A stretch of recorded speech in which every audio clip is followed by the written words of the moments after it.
Nebraska, Arizona, Arkansas, California, Colorado. Here we go. Alabama, Alaska, Arizona, Arkansas, California, Colorado, Connecticut, Delaware, Florida, Georgia, Hawaii, Idaho, Illinois, Indiana, Iowa, Kansas, Kentucky, Louisiana, Maine, Maryland, Massachusetts, Michigan, Minnesota, Mississippi, Missouri, Montana, Nebraska, Nevada, New Hampshire, New Jersey, New Mexico, New York, North Carolina, North Dakota, Ohio, Oklahoma, Oregon, Pennsylvania, Rhode Island, South Carolina, South Dakota, Tennessee, Texas, Utah, Vermont, Virginia, Washington, West Virginia, Wisconsin, Wyoming.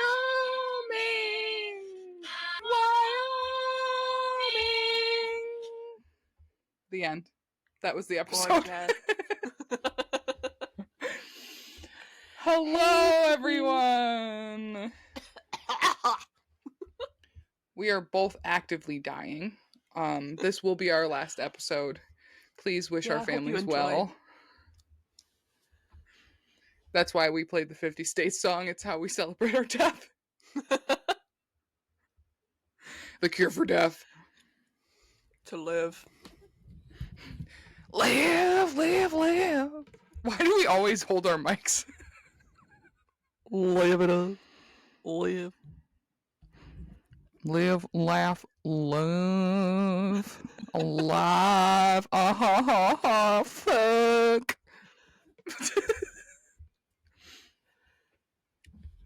What is that other one? Gaslight. Hold on. Gatekeep girl boss.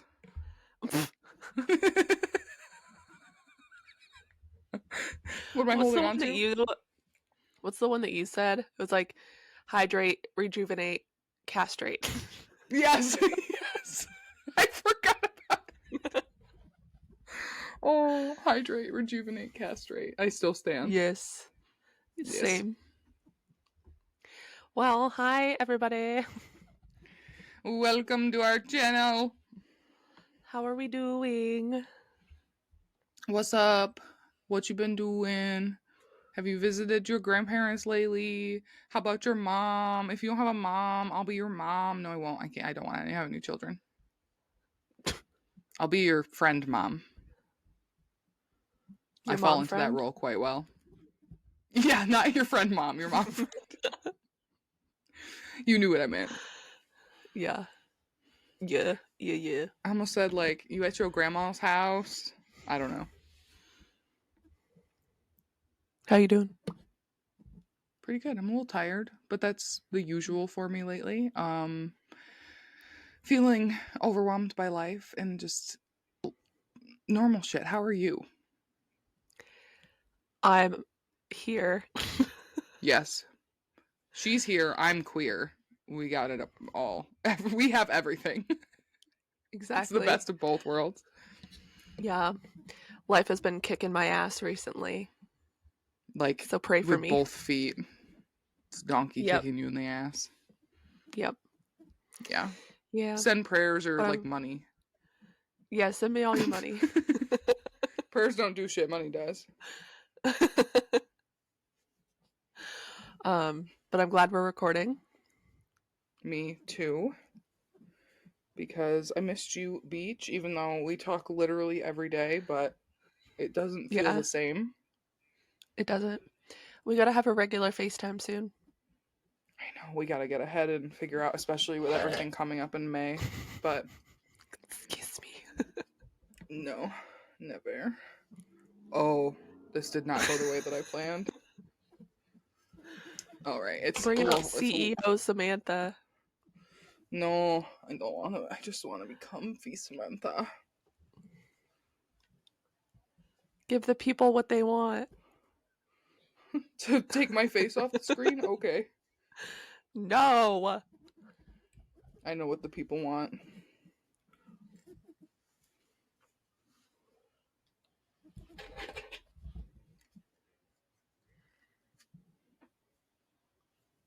Amazing. Hair did. Nails did. Just kidding. I was supposed to go get my nails done today, but the girl's machine broke and I ended up picking it off because I have a Way to problem. go. I will not. Although this is kind of comfy, I won't be leaving my hair like this. Why not? It looks great. Hair long, money long. Me and broke bitches, we don't get along. 2468. Who do we appreciate? I'm having a breakdown. What are we doing this week? Well, this is our 1-year episode. Bow, bow, bow, bow.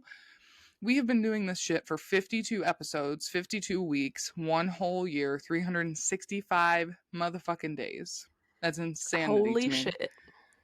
I just feel it feels like like it's the gone by. first episode was like 5 seconds ago. Yes, but also 5 years somehow. Yeah.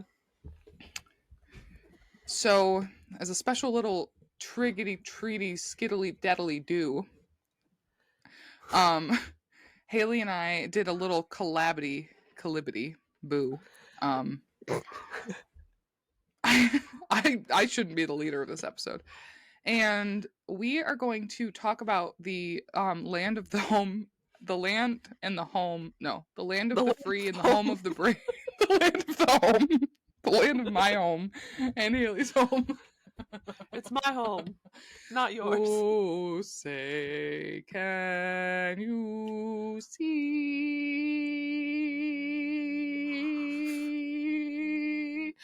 by the dawn? I'll be cutting that out for sure. Why? Because it was Keep it fucking in. obnoxious. We'll see. Leave it. We'll see what makes the cut. Anyways. We are going to be bringing you some fun facts about the land of the free and the home of the brave.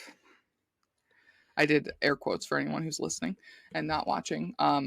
We divvied up the beautiful 50 American states and found some fun facts on them that we're going to educate you on today and just have a good little silly diddly doodly time. I took all my meds. I'm just like exhausted. I'm exhausted, but just I don't want to be an adult. I'm having one of those days where I need someone to come clean my house for me and I just want to sit and record and then go play video games and not work tomorrow. Yeah. I have my first day off in 14 days tomorrow. Sleep. So I'm going to sleep. I need to clean my house, but I've been cleaning for 14 days straight and I don't want to do it. So yeah, I would not. I mean, I don't want to now and I don't do cleaning for a living. So. So I'm going to be sleeping all day. It's going to be great. Oh my gosh, my friend from Ireland that I play Fortnite with was like, "Are you live yet?" I'm like, "No, we don't go live. We record." I thought she knew what I meant, but I was like, "Oh yeah, we're on Spotify." She's like, "I don't know what that is." I didn't know Ireland didn't have Spotify. It doesn't have Spotify? Are you sure? I guess, or maybe she just hasn't heard of it. Maybe other things are more popular. That's how you feel about that. But anyways, yes, we will be educating you on this land of the chaos and the bullshit. The 50 United States of America. Hell yeah. And we're going to be taking turns. We divvied up the states into East and West, but we're going to go in alphabetical order to make it even more confusing. Yes. And I will be kicking it off with Alabama. So I thought it would be really on point and on par and fun to look up like serial killers in per state, and also this website I found has victims as well. But one fun fact about the whole US is that more serial killers have come from and originated from the US than any other country. Surprise, surprise. Although the United States only contains 4.2% of the world's total population, it has contained 68% of all known serial killers, with 3,204 documented serial murderers. Yes. So, as of 2023, Alabama has had 3 serial killers, and I believe to be a serial killer it's what, 3 or more people? Or is it Yeah, I'm going to look it up real quick just to make sure. How many kills to be serial killer? Yeah, 3 or more. And all 3 of those had 199 victims. Yes. And that's my serial. So I'm going to do serial killer facts and then fun facts. And my fun fact about Alabama is there is a town called Magnolia Springs, and residents there get their mail delivered by boat. I want to live in a Okay. place where your mail gets delivered by boat. Right? Wouldn't that be so cute? And I feel like you're really secluded. It sounds nice and peaceful. Yeah. And Magnolia Springs, that just sounds magical. But I Yes. wonder, it's either like a magical place where everyone's like hippy dippy and really cool, or everyone's a fucking old white bitch. Yep. Those are the options. Alrighty. The next state is Alaska. And Haley, you have the next 5 states: Oh, Alaska, Jesus. Arizona, Arkansas, California, Colorado. Yeah, I put mine in a spreadsheet so once I did all the notes, I could sort the column alphabetically. So I guess I accidentally deleted my Alaska, but I'll find it real quick. Okay. I'm telling Alaska you deleted it. How dare you? Alaska, get her. Okay, so for Alaska, I found a cold case. And I'm just going to briefly go over it.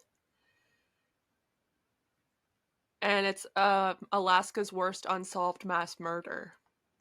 Oh. So in Craig, Alaska, in 1982. I'm sorry, that's what they get for naming it Craig. I live in Craig. Sorry to anyone who's from Craig. I have no hate to you at all, but wow. So in 1982, Mark Colthurst, his family, and his crew were brutally murdered aboard his ship, the Investor. The foggy morning on the last day of opening season, Colthurst's ship sat anchored in the cove instead of joining in with the rest of the fleet. Inside the cabin and bunk room were the murdered bodies of the crew and the family. The ship had been anchored out to cove with the bodies inside, and the seacocks. Seacocks? What's a seacock? I don't know. I'm gonna Google it. I'm gonna go on the fucking private browser, because if that's something bad, I don't want to know. The seacocks had been left open, intending for the ship to drown. So, like a porthole? Intending for the ship to drown. A seacock is a valve on the hull of a boat or ship permitting water to flow into the vessel, such as for cooling an engine or for saltwater faucets. Okay, so they were trying to sink the ship. Yes, I like that it said drown, though. I'm gonna drown this motherfucking ship. So, a man was seen buying gasoline at the docks before taking the Investor skiff out to the anchored ship early in the morning. Soon after, smoke was seen billowing into the sky above the Investor. The Casino, another ship at the dock, headed out to assist the Investor when they momentarily stopped to speak with the man on the returning skiff. The man continued to the dock and, after talking to a few people, disappeared into the city of Craig, never to be identified. Only one man has been brought to trial for these gruesome murders, John Kenneth Peel, a young man who matched the picture description of the man on the skiff and who had previously crewed a ship for Colhort in the past. Peel was acquitted but taken to court again, lasting the longest of any trial held in Alaska. After escaping charges for the second time, Peel filed a suit against the state of Alaska for $175 million due to wrongful prosecution. He then settled for $900,000 and disappeared forever, never explaining why he settled for so little, and the case remains unsolved. Oh my God, that's insane. I know 170 Yeah, million and then he takes under a million. that's wild. That's I think I've really heard that wild. story before. Somewhere. Maybe a full episode is to be done. Maybe. Yes. Next state is Arizona, and that is also you. Arizona. Where are you? Oh, there you are. Arizona. I'm going to freestyle while we wait for you to find your notes. Blue. Shoe. I got a bottle of glue. Ooh. Okay. Ooh. I'm ready. Someone please kill me immediately.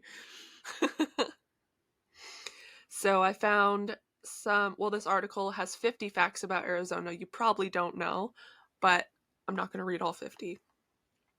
Unless you want me to. I mean, yes and no. For time's sake. Yeah, true. No.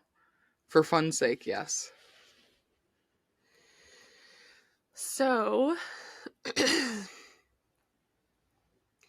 Arizona is large enough to fit all of New England plus the state of Pennsylvania inside of it.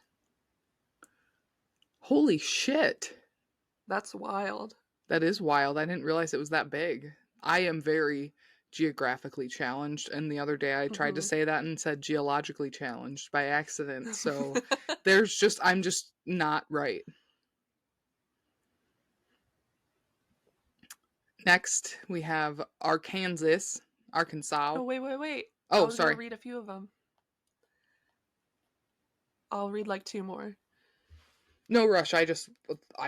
Never mind. If you stood 4 1,300-foot tall skyscrapers on top of each other, they still would not reach the rim of the Grand Canyon. That's terrifying, but also amazing. Right? I want to go there for sure. Of the 55 people who have accidentally fallen to their death from the rim of the canyon, 39 of them were male. 8 of those men fell while hopping from one rock to another to pose for that perfect profile picture. Are we going to say that we're surprised? No. No.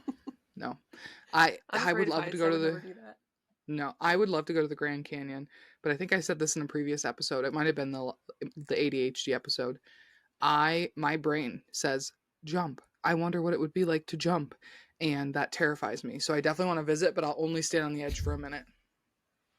Also, my mom said she listened to the ADHD episode, and her and Aaron listened to it, and the whole time Aaron was like, "Oh, that's me. That's me. That's me." Dude, we're helping people. Yeah. Love that. Hell yeah. We'll see if anything comes of it, but hey, that just helps him identify his own things, that's always great. I think he might be diagnosed, but like, still good for him to listen, I think. Hi, well, Aaron. to have someone to relate to. Hello, Aaron. Hello. I don't know why I'm waving like a princess, because I am definitely nothing close to that. What's the next one? Arkansas. Alright, so for Arkansas, so I found some Arkansas urban legends. Okay. Okay. All right, tell me about Arkansas. Oh, look at this. Tell me about Arkansas. So, this one is Arkansas Highway 365, and it's years ago, a young man was driving down Arkansas 365 south of Little Rock when he saw a young girl on the roadside. He offered to give her a lift and draped his coat over her shoulders because she was cold and soaked from the rain. She gave him directions to her house. When the young man got out of the car and walked around to the other side to help her out of her seat, nobody was there. Confused, the man walked up to the house and knocked on the door. A woman answered and explained what had occurred. She said, "That young girl is my daughter, who was killed years ago. She hitchhikes back home once a year."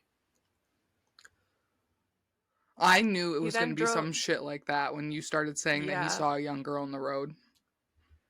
The young man then drove to the cemetery to see the young girl's grave.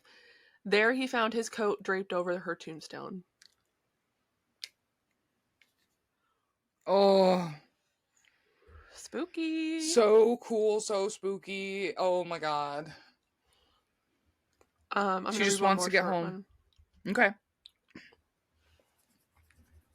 So, do you want to hear about the Mount Holly Cemetery or natural steps? The symmetry. The cemetery? Yeah, tell me about that symmetry. Okay. I'm trying to get us a guest. He's looking Located at Broadway and 12th Streets in Little Rock, Mount Holly Cemetery is the final resting place for many notable Arkansans? Yeah. Yeah.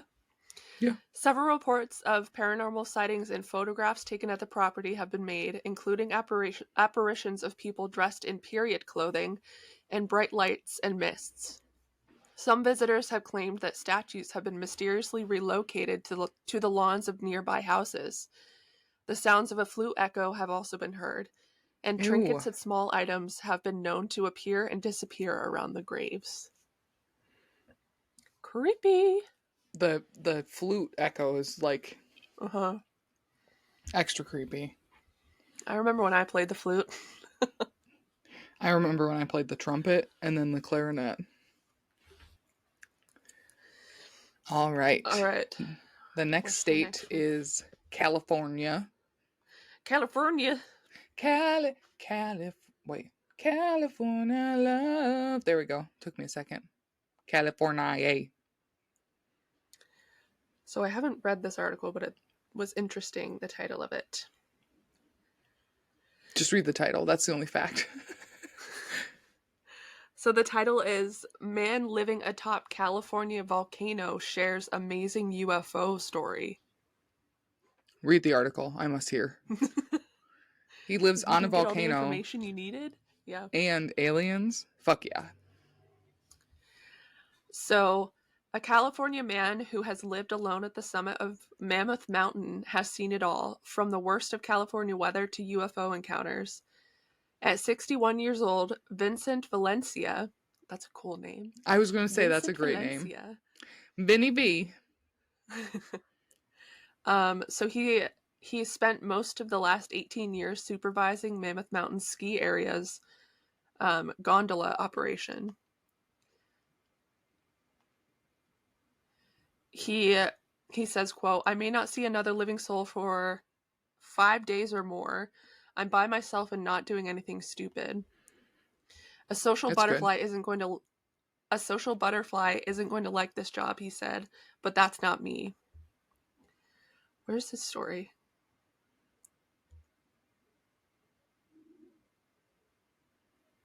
It's actually just all about Vinny.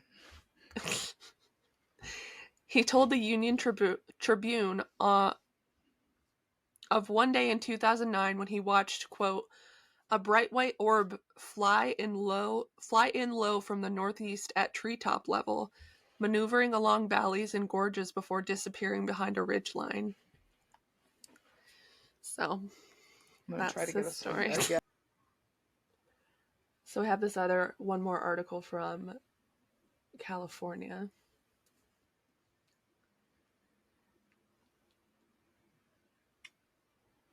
So this one's called "A California Dog Missing Since July is Found in Michigan," and it went missing from California. Run, Forrest, run! A dog missing in California since the summer turned up more than 2,000 miles away in Michigan. Police in Harper Woods, a Detroit suburb, responded to a call about a stray dog last week. picked up the terrier mix and contacted an animal welfare group. So it was probably a small And they, dog then if it was a terrier mix. yeah, His little legs must be tired. the dog's name was Mishka. I know someone with a husky named Mishka. Or Miska. Oh, this is what the dog looks like. I love him. He's so cute. What a baby. Oh my god. So they picked up the dog and quickly found out that,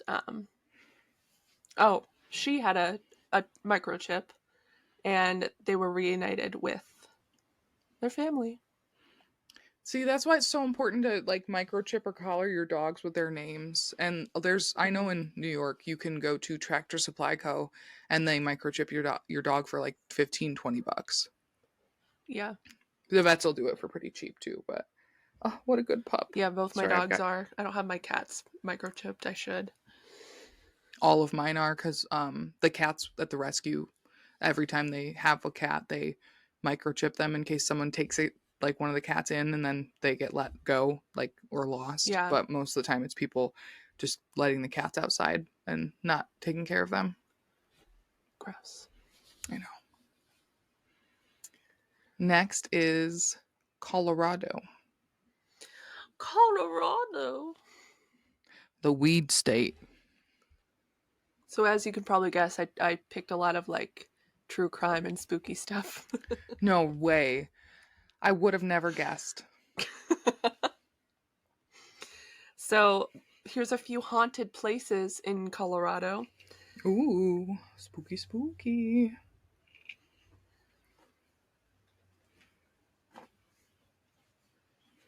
So the first one is the Molly Brown House. It's a popular tourist attraction, but few know they're surrounded by sinister spirits as they tour the famous abode. Molly Brown, a prominent figure among Denver's affluent circles, gained notable recognition as a survivor of the Titanic tragedy. That's why her name sounds familiar. Mm-hmm. Despite her Sorry. reputation for you're good. Despite her reputation for leading a relatively content life, the museum dedicated to her and its staff has seen witnesses. The museum dedicated to her and its staff have been witnesses to a series of intriguing and peculiar occurrences. Some report whiffing the distinct aroma of Molly's husband, J.J. Brown's pipe tobacco. The light fixtures in the house often behave unpredictably, and furniture is mysteriously rearranged on occasion. Ooh, that's kind of cool. We used to have a little store, like it was like a local, like garden supply type store called Molly Brown's. Mm. I wonder if that's what they named it after. I always assumed that the owner's name was Molly Brown, but I was also a child. All right, this is St. Elmo Ghost Town. Located within Chaff County, the St. Elmo Ghost Town stands as a vivid testament to Colorado's mining history, offering a glimpse into the past that draws numerous visitors for historical tours. St. Elmo is Colorado's best preserved ghost town. It also takes the crown for having the highest number of ghostly encounters and paranormal activity among all the ghost towns in the state. One of the most renowned spirits in St. Elmo is Annabelle Stark. Annabelle is a descendant of Anton and Anna Stark, who arrived in St. Elmo alongside the Pacific Railroad back in 1881. Anton took on the role of a section boss in the mines, while Anna managed the Home Comfort Hotel situated on Poplar Street, along with the general store. And both of those structures still stand today. They be working on them in their, I almost said in their sleep, in their afterlife. In their sleep time. Following her parents' passing, Annabelle became the proprietor of the hotel. The once impeccably maintained establishment gradually descended into disarray under her care. As the town's fortunes dwindled, Annabelle's connection to reality began to slip as well. Gradually, she acquired the name Dirty Annie. That's so fucked up. That is fucked up. Wow. She got that nickname because of her habit of appearing in soiled attire with disheveled hair. Townsfolk suspected this was her subtle defiance, liberation from her mother's stern grip. Or maybe she had mental health issues. Right? My mom's dead, so I'm gonna not wash my ass. Like, no. I don't think that's what it was. She also lost both of her parents, so maybe she was just a little sad. Yeah, right? Among the locals, memories linger of her traversing the main street, shotgun loaded and slung over her shoulder, ready to safeguard the town against any potential threat. Following her passing, stories circulate that Annabelle's spirit endures, still wandering the streets of the town she held so dear. She kind of sounds like a badass. Also, she took Right? over those 2 places all by herself. Yeah. So, yeah. Next, we have Connecticut. Connecticut, which is home to 3 serial killers with a total of 134 victims. And on February 21st, 1878, the first ever telephone directory was published. It was a single sheet of cardboard that listed 50 numbers of businesses, offices, and individuals in New Haven, Connecticut.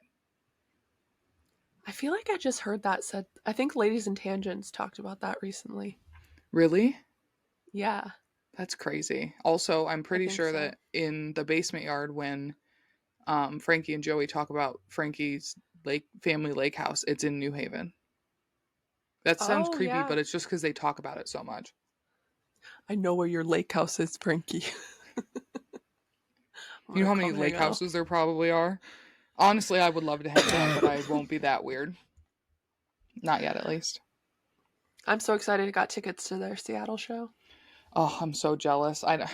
It's just, there's so much we have planned already this year that I'm like, Yeah.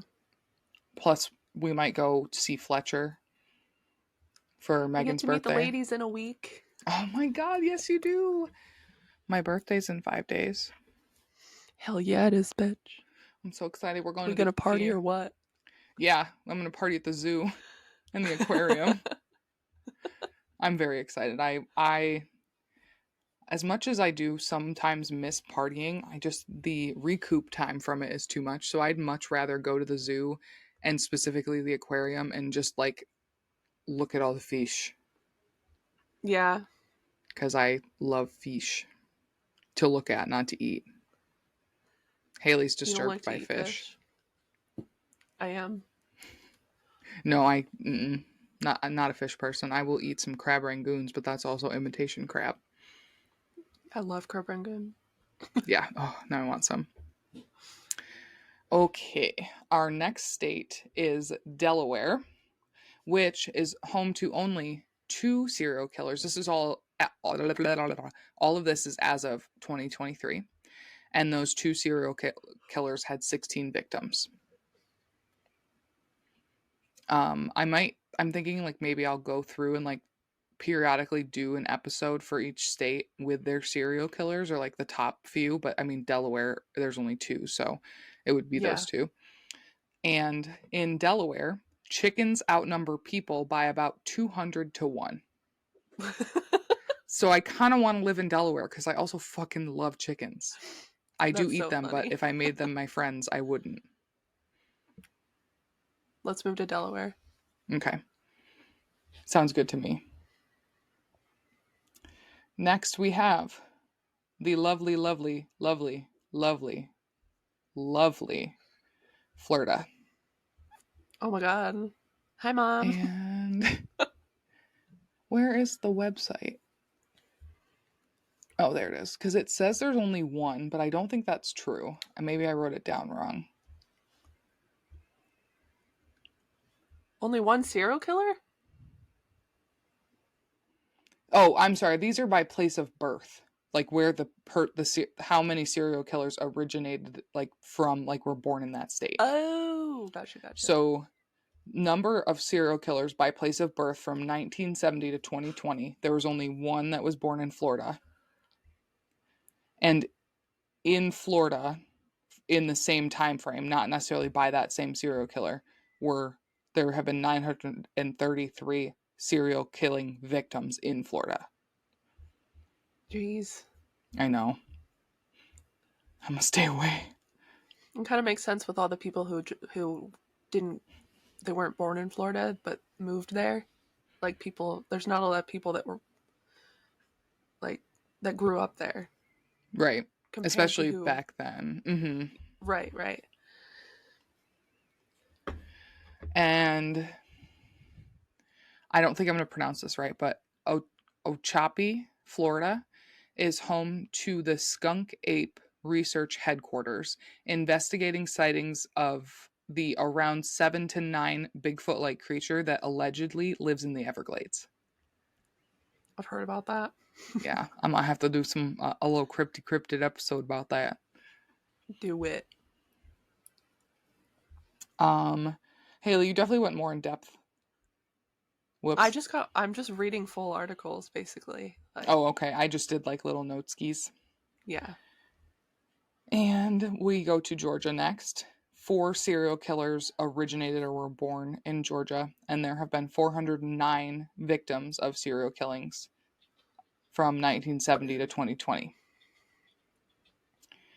And in Atlanta, Georgia alone, there are 71 streets named with the word Peachtree in their name. I would get so fucking lost. Yeah.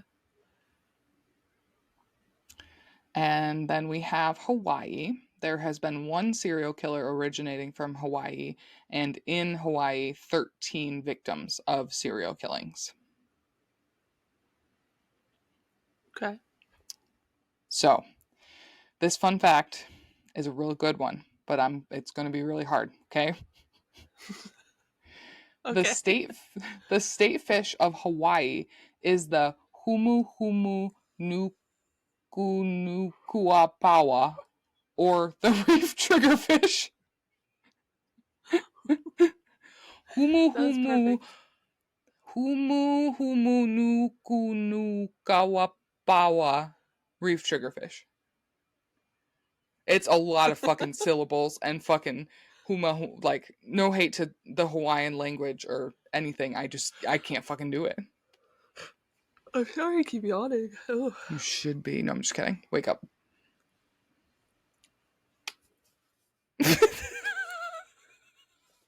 Tell Madison to come in there and slap you. I almost said shit on you by accident. Next, we have Idaho, and Idaho in this case.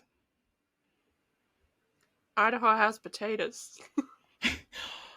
Potatoes just keep coming back, my dude. It's like angel numbers. Yes. Oh my god. Speaking of which, I was going to post this in the group or on the YouTube comments of the angel numbers episode, but I listened to it Wednesday morning when I drove my aunt to the airport, and I was on the way home. And when they started talking about 222, like, started explaining it, I looked down at my odometer and I had 222 miles left in the gas tank. And That's I was crazy. like, Sarah, Jerry, are you in my car? Yeah, I saw it.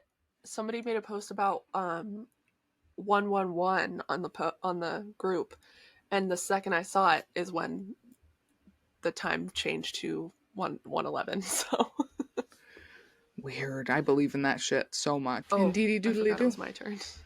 It is, because Idaho. So That's so old. let's talk about a few fun facts about Idaho. Other than potatoes, or are you going to talk to me about potatoes? Other than potatoes. Oh. Idaho's state flag was the only state seal designed by a woman. Let's go to Idaho. They have potatoes and progressiveness. It was designed by Miss Emma Edwards Green in 1890. That's cool. I just thought of the new state motto for Idaho. Potatoes in progress.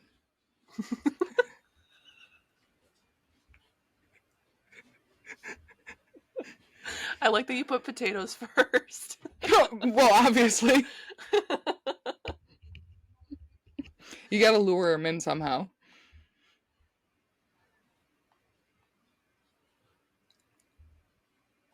All of these are not fun facts. It's just like people from Idaho are called Idahoans. Oh, no Oh my way. god, that's so fun. I'm having so much fun.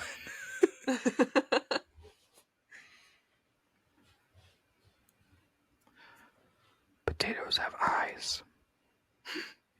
Idaho The is known for its potatoes. heavy wine consumption. Same. I would think it would be vodka.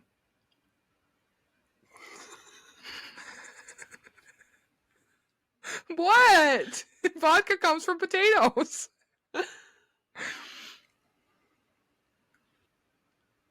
Oh my god. Wait. In addition to eating potatoes, you can also stay in one. The famous Idaho Potato Hotel is an Airbnb favorite and has also become a bucket list item for many. Oh my god, it looks like a turd. Turtato. Do you want to meet me in Idaho like next week and we can go stay in the Turtato? Yes. Let's go stay in the Turtato. Oh my god. You The guys, let's tater? all the poppies, let's go stay in the Turtato together. Yes, the tater, the Turtato. Yes. Okay, one more. Oh, I remember what I said. Potatoes have eyes, and then I was going to say, the potatoes are alive with the sound of music. A potato flew around my room before. You hear that goose outside? He said, "Hurrah, hurrah." He was asking for a potato. Oh, the state of Idaho is bigger than all of New England. It's so crazy to think about how small areas on the East Coast are compared to Right, West. That's wild. right. Especially when I live in New York, and New York is pretty big, but comparatively to Vermont, Maine, all Massachusetts, all that. But, I wonder if all of the soil in Idaho is good for potato growing, and that's why they're like the potato state. Potatoes in Maybe. progress, my man. Have you seen Napoleon Dynamite? Yeah. We had a I was gonna bomb threat say, in if middle you school and we haven't, watched Napoleon Dynamite in the technology room during the bomb threat.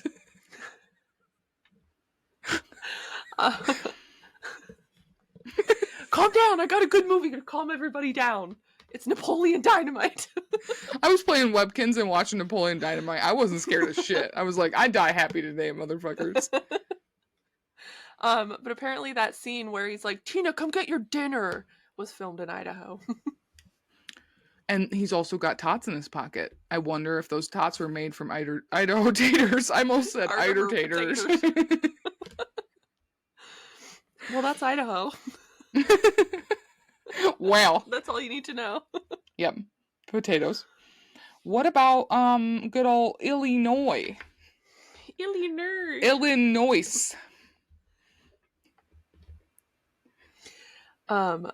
So So the Englewood post office, where this post office now sits was once a completely different place. It was the site used to be the home of the infamous serial killer H.H. Holmes. What? They put a fucking post office where H.H. Holmes used to live? Yeah, I just listened to the last podcast series about him, and I forgot about that. Yeah. So here's what I'm picturing. You know the scene in The Grinch when he's in the mail office and he's like, Jury duty, pink slip, blackmail. I'm just picturing the ghost of H.H. Holmes doing that, and he's like, haunting you and haunting you and haunting you and poltergeist and Like, you're sending out bad vibes, my dudes. What are you doing over there in Illinois? Haunted as hell. Oh my god. So a little bit about H.H. Holmes for anybody who might not know. In his murder hotel, his murder castle, he had hallways that would suddenly dead end, stairwells would end with a wall, no opening, no doors. It was insanity at its finest. It was later learned that this was purposefully designed to confuse his victims if they tried to escape. He would eventually be arrested. He ultimately admitted to murdering 27 people, although most believe the true number is much higher. Now a post office, its workers say that the building is rife with hauntings. The basement is said to fill anyone who enters with fear and anxiety. So intense are the emotions that anyone who has business down there gets out as quickly as they can. No, nope. Staying out of Illinois. I'm Spooky. gonna just go live in the potato herd. I'll never That forget reminds me of the potato. Winchester Mystery House. Yep. Alrighty, highty dighty. I'm fucking stupid. You're not stupid. Shut the fuck up. I just say you silly, idiot. silly things. Next, we're gonna head over to Indiana. Indiana. Indiana. That's where Jim Jones was born. Yep. Yep. And this fact, when I read it the first time, I was like, Jim Jones. And I was like, oh no, that says a whole different name. But that's what I thought of. So Indiana bred 6 serial killers and unfortunately saw 349 victims of serial killings. And creator Jim Davis says he wants people to think that he lives next door, but in fact, Garfield the cat is from Muncie, Indiana. Ooh. So Jim Davis is the creator of Garfield, and Yeah. they lived in Muncie, Indiana. Ooh. Isn't that where Jim Jones is from? Muncie? I don't think so. I don't know. I had I a teacher in high school, and that was her last name, Jim but it was spelled different. Jones. Lucifer. Jim Jones. Germs. Ew, he's Kool-Aid. so Kool-Aid. gross. He was born in Crete, Indiana. Crete? Yeah. Crete. He has 9 children. Holy fuck. I feel bad for every single one of them. Same. Jim Jones Jr., Jim Bob Jones, Jim Billy Jones, Jim Susie Jones. Billy Jones. When he got to the girls, it was still Jimatha. Jimantha.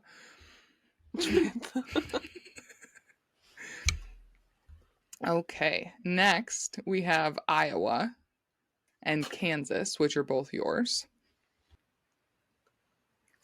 In the state of Iowa, it is illegal for a mustached man to kiss a woman in public. Good. Kissing a mustache is... No hate to the straight or the gay. No hate to anyone who kisses people with mustaches, but the feeling of facial hair on your face, not for me. Haley's like, rub your facial hair all over me. I should make another one of those beards and make Megan put it on and then kiss her. You should. But that's yarn. You could find a bearded man and break into his house and shave his beard in his sleep, and then you could find... I thought you were going to say you could find a bearded man and kiss him. And then you kept going, you're like, break into his house, and I was like, kiss him in his house after I break in. I feel like that's many forms of assault. On myself, too. Oh, I didn't know this. Iowa is home to the 8th wonder of the world, the Grotto of the Redemption. A religious monument in West Bend is considered to be the world's most complete man-made collection of minerals, fossils, and shells, the value of which is estimated to be more than 4.3 million, and this is what it looks like. Oh my god. That's in Iowa? Yeah. That's crazy. There's so many states I forget even exist. Same. Iowa, Kansas, Illinois. Although not Illinois quite as much because Chicago's in Illinois. Right? Yes. Yes.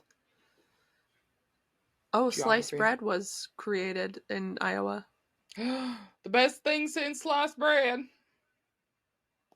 And that's Iowa! Oh, this one's cute. It's like Nebraska. mischievous, but also very wholesome. Ooh, I So love wholesome mischief. Sedan Police Department calls out, quote, pothole bandits after creative prank. A pop of color on Montgomery Street isn't a welcome sight for city workers in Sedan. In a lighthearted post alerting residents to be on the lookout, the police department reports oh my god, mysterious growth sprouting Mysterious. from several potholes. The Hey, unidentified culprits, huh? I was just gonna say hey, but keep going. I have more to say, but I'll wait. The unidentified culprits who filled potholes with plants are dubbed, quote, the pothole bandits by police. While Sedan police acknowledge the humor and creativity, they're calling for the beautification effort to stop. Quote, we absolutely get the humor in your prank, but the only people you're hurting are the city employees who have the laborious task of cleaning out the holes so they can be patched. Oh, shut up. It's Then cute. fucking patch them. Honestly, I'm sure the people are doing that because they're not taking care of the roads quick enough, and I'm sure that they pay enough Exactly. taxes for them to be done. And I'm not saying it's the workers' fault; it's the state's fault. But that It's not the hurting anybody. no, oh my god, I think that's cute. I love that. yes. Okay, so after Kansas is Kentucky. Kentucky. There are 4 serial killers that originated from Kentucky, and there have been 212 victims of serial killings. So, and the fact that I found is you can thank Kentucky for 20 seconds of grinning embarrassment every year. Originally known as Good Morning to All, the Happy Birthday song was written in Louisville, by sisters Mildred and Patty Hill in 1893. In Happy Louisville. birthday to you. Cha, cha, Happy cha. birthday to you. Cha, cha, cha. Happy birthday, dear Kentucky. Kentucky. Happy Happy birthday birthday. to you. Cha cha cha. I knew you were going to say Kentucky. I want you to sing to me like that on my birthday in a Snapchat, please. I will. All right. After Kentucky, we got Louisiana in the bayou, which is you. Oh. I feel like you've done so many, but I'll have more later.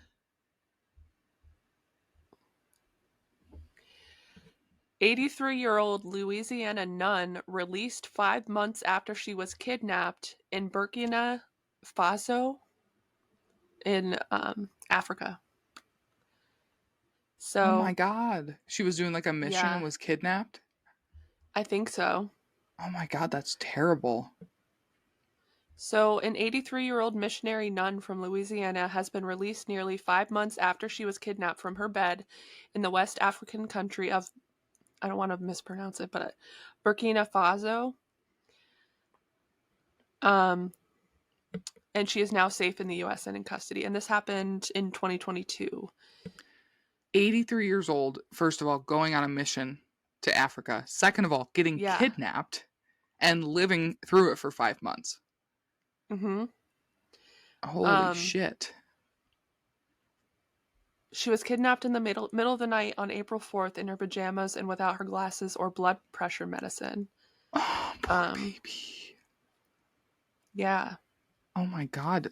Wow, she's very lucky that she lived.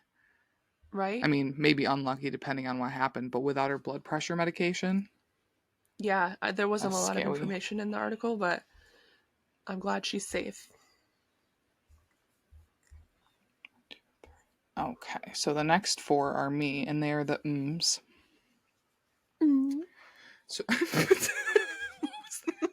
you said I don't know. mm. I don't know. I don't know. Sensual. Okay, so we're going to Maine.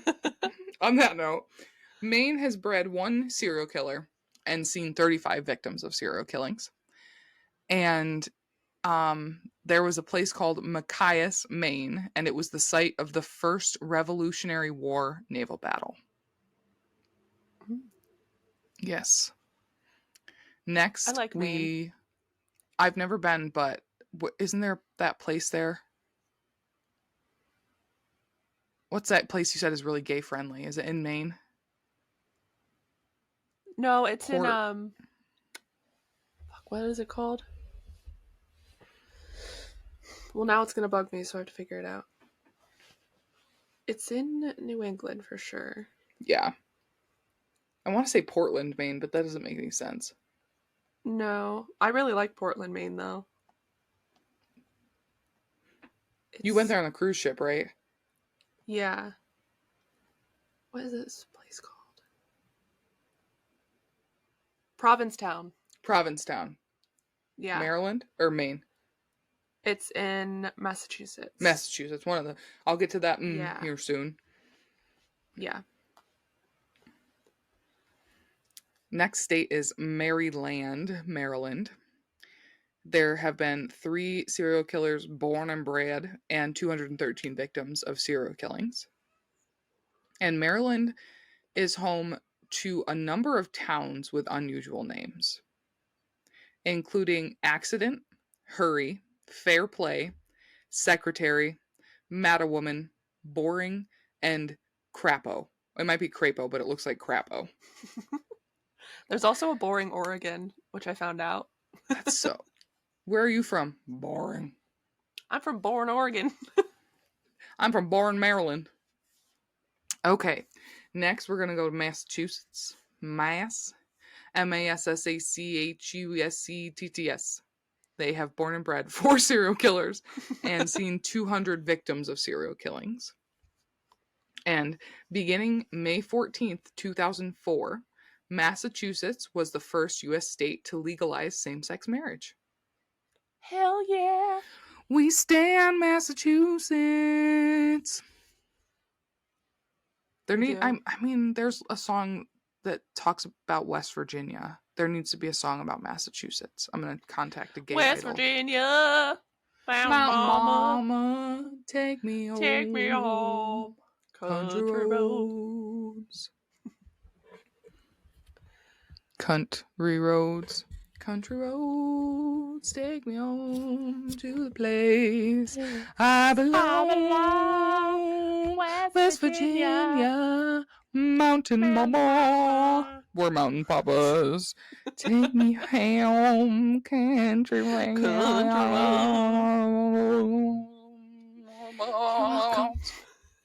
Yes, I just hurt myself. Anyways.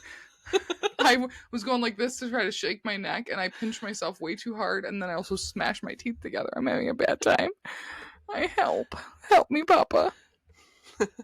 No. Next, we're going to Michigan, which has born and bred 3 serial killers and has seen 425 victims of serial killings.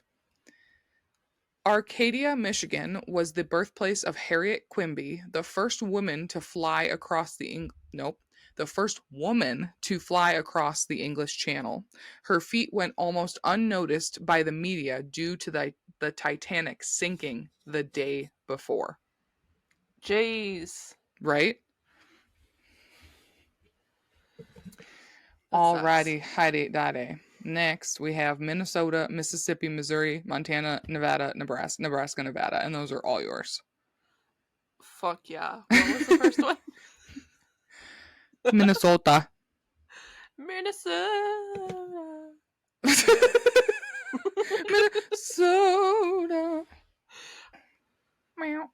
Okay, so Minnesota. Minnesota invented water skiing. The state did? Yeah. What a smart state. I didn't know states had legs to water ski with. That's ableist of me. I apologize. I guess, technically speaking, Ralph Samuelson of Lake City invented water skiing. What a name. Ralph Samuelson. I don't know. I feel like that's my just name's like Ralph. Yeah, Ralph's a weird name. It's like no hate, but I was Ralph. Gonna say, I feel like naming your child Ralph is like kind of rude. It's a little abusive.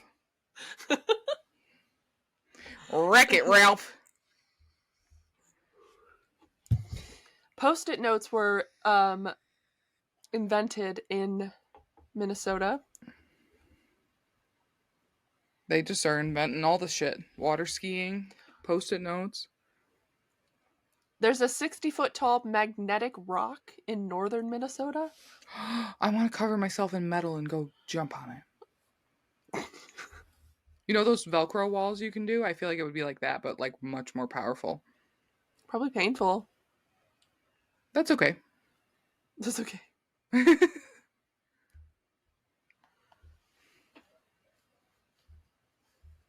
More turkeys are hatched in Minnesota than anywhere else in the country. They produce around 40 million turkeys annually. Ooh, I don't know how about that. I do love a slice of turkey on Thanksgiving, but I wonder if our turkeys. I'm gonna ask the turkey this Thanksgiving. I'm just gonna be like, "Are you from Dorothy's Minnesota?" Dorothy's ruby slippers from The Wizard of Oz were stolen in Minnesota. They were in the Judy Garland Museum, and they were stolen from there. Oh my god, did they ever get them back? I don't know. Don't know. Whoever has them better be careful not to tap them together twice. Judy's They'll gonna be come haunt back in you. Minnesota. Oh, Oh, what's the next one? yep. Mississippi. MISSISSIPPI.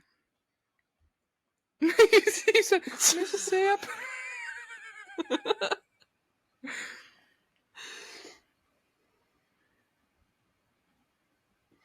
So this article is about, when you're driving on a highway and there's like those there are highway signs everywhere, but like the ones that you can change that like they look like The this. electronic ones, yeah. Yes. So in Mississippi in 2019, they tried a different way to get messages across to people, and it was kind of funny to me. So one of them was 100 is the temperature, not the speed limit. I love that. Cousin Eddie says Twitter's full, put down the phone. Do you get that one? No. So there's a movie. It's National Lampoon's Christmas Vacation, and in the movie, cousin Eddie comes to visit, and he's in an RV, and there's a scene where he's emptying the toilet from the RV into the fucking sewer drain out in the street, and he's like, "Hi Eddie, what you doing?" And he just goes, he's got a robe on that's not long enough for him, and he's got a half of a cigar in his mouth, and he just goes, "Shitter was full." Cousin Eddie said Twitter's full. Oh my god. So a few more is You should send me that one. I want to send it to my dad. May the bye. 4th be with you. Text I will not. I love a Star Wars reference. 4 eyes in Mississippi, or 2 eyes on the road. Oh my god. I would have to obey. They were saying it's so funny. Your mom called. Are you buckled? Oh my god. Oh, that's funny.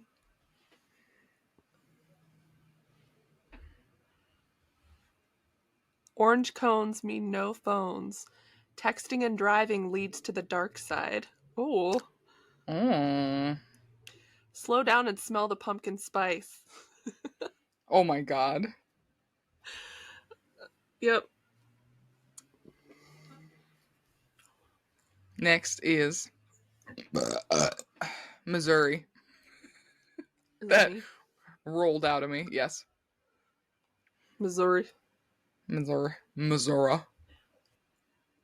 So, St. Louis is home to one of the nation's most mysterious witchcraft stories. The origin story and specifics surrounding the infamous witch, Molly Crenshaw, vary widely from source to source. However, most of the tales agree that her body was butchered and its separate parts were buried in different locations throughout the wooded countryside. Legend has it that the body parts still move under the earth, attempting to reassemble the witch, so she might return once again and enact her revenge against her persecutors. The legend has stayed alive for many decades. A popular story in the area tells of several high school football players who went looking for her grave, found it, and attempted to steal the tombstone. Their bodies were later found impaled on the iron fence of the graveyard, with locating the grave becoming a favorite activity of local kids because of the gruesome stories surrounding it. The Crenshaw family supposedly removed the headstone from the private cemetery in the 1970s to prevent more misfortune. Right? Oh my god. Jesus. Why would you people are kids are dumb. Spooky. I feel like we would have visited it, but we wouldn't have tried to steal anything. We would have Oh just been no. like, "Tell me where your body parts are. I will put you back together so you can get your revenge." Yeah, get it, girl. Like, of course, the witches in Hocus Pocus are the bad guys in that case, but at the same time, like, please take all the children away. They're annoying. Yeah, please do. Sorry, children. Next is Montana. Montana. In Montana, you get the best of both worlds. Chilling out against long. Then you rock Then out you the rock show. out the show. So this is an unsolved murder in Montana, and it's called the Billings Axe Murders. Ooh. So in December of 1924, one of the most brutal and mysterious murders in Montana's history dominated the front page of the Billings Gazette. Quote, "Axe murderers' most atrocious crime in history of Billings," the headline screamed. It continued, quote, "Police cling to the theory of insane slayer." It seems the only way that the authorities way back then could conceive of a murder as horrible as those of Nels Anderson, a barber, and his wife Anna was to assume that only a madman could have carried it out. They were found with their coats and gloves on, as if they were nearly ready to leave their shop. Both had been killed with an axe. Ugh. Reports emphasized the enormous quantity of blood present at the scene, and yet there was no sign of a struggle. The axe was the Andersons' own, previously used to cut wood.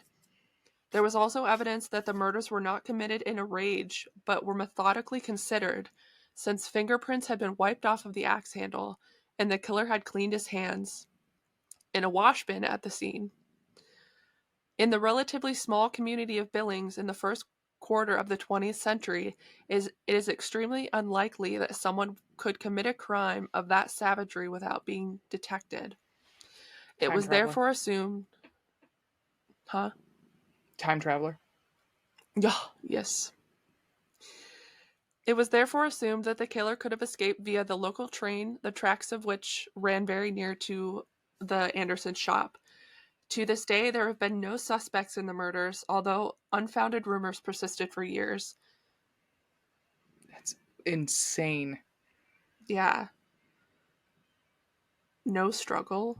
That's No, weird. yeah, especially if like maybe it was more than one murderer then, because there you would think there Maybe. would be some sort of struggle if the axe murderer was killing one or the other first. Yeah. Interesting. Were they like drugged or something? I don't know. Right. Weird. Especially way back then. Yeah. What's next? Nebraska. There's a colony of albino cannibals living in Hummel Park. Does that park have a swing set? Because I'm not going there. No matter how high I can swing. I don't know. Albino cannibals? This is apparent. This article is 15 ghost stories and terrifying tales that prove Nebraska is the creepiest state. Yeah, that's why no one even thinks about it, because it's too scary. Ugh. So, let's start by just pointing out that Hummel Park is pretty damn terrifying. There are ghosts, an ancient Indian burial ground, cults, and it has been the site of so many grisly murders that it's surprising they actually built a park there. In fact, it's actually one of the most haunted parks in the United States. Oh my god. I wonder, I'm gonna see if I can find real quick how many serial killers came from there. You want me to keep going? Yeah. Okay. 0. Probably the most. Sorry. Really? Yeah, 0 have been Meow. serial killers born. And yeah, that was Krista. Meow. Meow. You want to say something? Meow. No, that scared her. Sorry. So many distractions. Probably the most bizarre and frightening legend at Hamel Park is one that you're unlikely to find anywhere else. Legend has it that there are, to this day, a group of albinos living together somewhere out in the trees in a house or on a farm within the park. In some versions of the legend, they actually live in the trees themselves. That wouldn't be too creepy, except that they will supposedly attack and kidnap you, because they are cannibals who feed on the flesh of those who wander the park alone at night. I'm staying the fuck away So from Nebraska. don't go to Hamel Park in Nebraska, guys. Oh, thank you. Unless you're into being eaten. I mean, if that's what you're into, good for you that you found your spot. Yeah. So this article is Creepy Myths and Urban Legends in Nevada. So, corpses in the Hoover Dam. I wouldn't be surprised. Yeah. Damn, Hoover Dam remains an architectural feat, but one pervasive creepy myth suggests that the bodies of laborers who accidentally died while constructing the dam are buried within the structure. This urban legend indicates that several workers fell into wet cement as it was being mixed.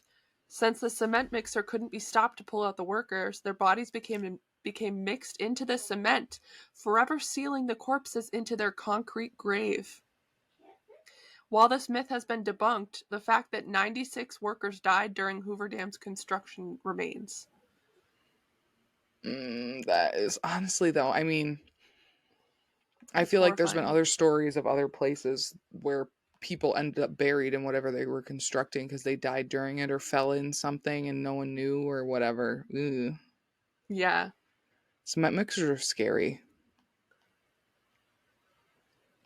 Yeah, they are. I remember when I was a kid, my mom had made spaghetti and meatballs for dinner, and Linda, God, I'm so mad at her for doing this, but she brought up something about how, like, when they're mixing up the meat for the meatballs, people will fall in, and then human meat gets mixed into the meat that's sold to us at the grocery store. And it was like this whole thing. And I was like, Mom, you're feeding me human meat. Oh my God. No, thank you. Oh, that's freaky. Yeah. 5. Why does it say I've got 5, but I don't have 5 on my list? New Hampshire, 1, 2, 3, 4. New Hampshire, New Jersey. Did I skip New Jersey? No, New York. New Mexico. Oh, did I? I didn't get anything about New Mexico. Well, we'll fill that in. Sorry. I'm very distracted today. I have New Mexico. Oh, I don't know why I highlighted it then. Silly me. That makes sense. Oh Idiot. my God, the way your screen just froze for a second while in a mid blink and your eyes were fucking terrifying to this idiot. Okay, so that takes us to New Hampshire, which I just think of hamsters. Like, that's all that lives in New Hampshire is little hamsters. I believe it. That Kia commercial, but I think those are those hamsters or are they guinea pigs? No, they're hamsters. Girl, I'm gonna clip all of those. Stop. Burp me, papa. So, New Hampshire bred one serial killer, and there have been 42 serial killer victims in New Hampshire. And New Hampshire has a perennial presidential candidate named Vermin Supreme. He's known for wearing a boot on his head, and his campaigns are run on a platform of zombie apocalypse awareness, a free pony for every American, and a law requiring people to brush their teeth. Hell yeah. I'm kind of here for all of it. Same. Except for his name, Vermin Supreme.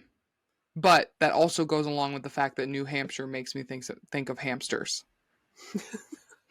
Vermin He's a hamster. He's a hamster with a boot on his head who wants everyone to have a free pony. Yes. Then we go on to good old New Jersey, the Jersey Show, meatball on top of spaghetti. Jim Tan Laundry, cabs are here. I am just today I am a walking vocal stim, dude. I have been vocal stimming all fucking day. So wait, I told you that I am learning Norwegian. Mm-hmm. And the way to say ATM in Norwegian is minibanken. And I can't stop minibanken. Where's the mini bunkin? Because like mini bank. Yeah. Mini bunkin, mini bunkin, mini bunkin. Bonk, bonk, let me bonk your mini. Okay. Let me bonk your mini.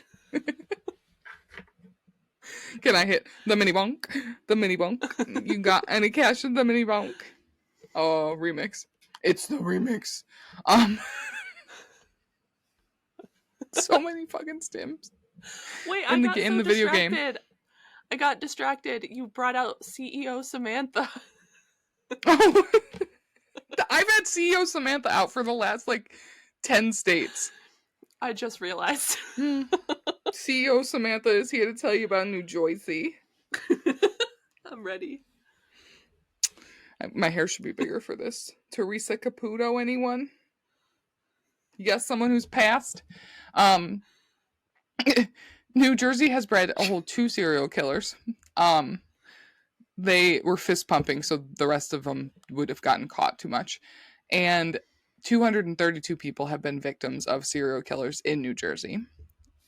Joseph Bonaparte, King of Naples and King of Spain, moved to Bordentown, New Jersey after his younger brother Napoleon was toppled from power. From the power. Don't know why I picked fucking New Jersey, but good for him. Yeah, interesting choice. Very interesting, but Jim Tan Laundry, I guess. True. There's beaches and babes, meatballs. Beaches. Beaches. Let's go to the beach. Let's go get away. Oh, what I was gonna say before you said something about CEO Samantha. In my game that I play, there's beaches, and every time they're like, "Oh, we'll go to the beach," I'm like, "Let's go to the beach." And then there's zip lines in the game you can go to, and they're like, "Oh, I'm gonna hit this zip line," and I'm like, "Hit the quan, hit the quan." And I'm like, "God damn it, Samantha!" But I can't help it. Next, we're going to New York. New York has bred 18 serial killers, which is, I'm pretty sure, the number one. Let me see.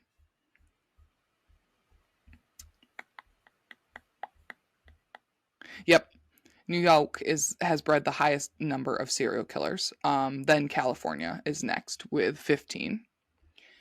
And has had 677 victims of serial killings. And in 1844, to prove to residents of New York, the city and the state, that the Brooklyn Bridge was safe, a showman and circus founder named P.T. Barnum marched 21 elephants and 17 camels from one end to the other. And as far as I know, no elephants or camels were hurt in the testing of this bridge. I love that. Me too. I also love elephants. Camels are cool too, but not as cool as elephants. Did you see that that bridge that collapsed? I think it was in Massachusetts or something. Mm-hmm. They got hit by the freight boat. Yeah. 46 people were on the bridge. Mm-hmm. I don't think they have a death count yet, but Megan told me that she found someone had posted a recording or a voicemail that someone in a car under the water was leaving for his wife. Oh no. I was it's giving 9/11 and I can't. But he got out of the car. Somehow his window rolled down. Oh, good. Good. Yeah. I don't know more from there, but That's so More to scary. come, I suppose. Oof. So next we are going to go. Oh, I skipped over New Mexico by accident. So you do New Mexico and then I'll do North Carolina. Okay. Okay. How dare you skip over New Mexico? I forgot that it existed. Oh, the New Mexicoians are gonna be so pissed at you. Yeah, what would you say for them? Because it's not the New Mexicans, because that's not right. New Mexicoians? People of New Mexico. I don't know. New Mexicoers. So I'm gonna read some funny laws from Yes, I New love that. Mexico. Um, New Mexico, New York. it's a misdemeanor to trip a horse, and it becomes a 4th-degree felony if that horse is hurt. So be nice to our equine friends. Fuck yeah. Don't. Why would you? And also, tripping a horse just sounds like a stupid idea. Right? I feel like you would Like, get more hurt than the horse. right. Idiots are not allowed to vote. Can we make that a federal law? So in New Chug. Mexico, it is illegal to dance while wearing a sombrero. Weird. I wonder if that's Interesting. like a real law to keep people from being assholes, or if it was assholes trying to keep people from celebrating their Probably culture. that, Yeah. I would say. Yeah. It's illegal to be unshaven as a woman in public. Oh, I'd be growing all the hair and just getting arrested. I'm Why'd I gonna say it stay like out of that? New Mexico. Yeah.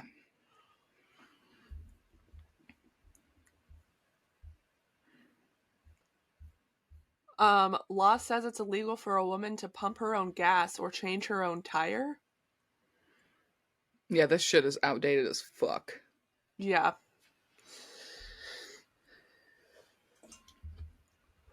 Next, we're going to North Carolina, which has bred 2 serial killers and seen 295 victims of serial killings.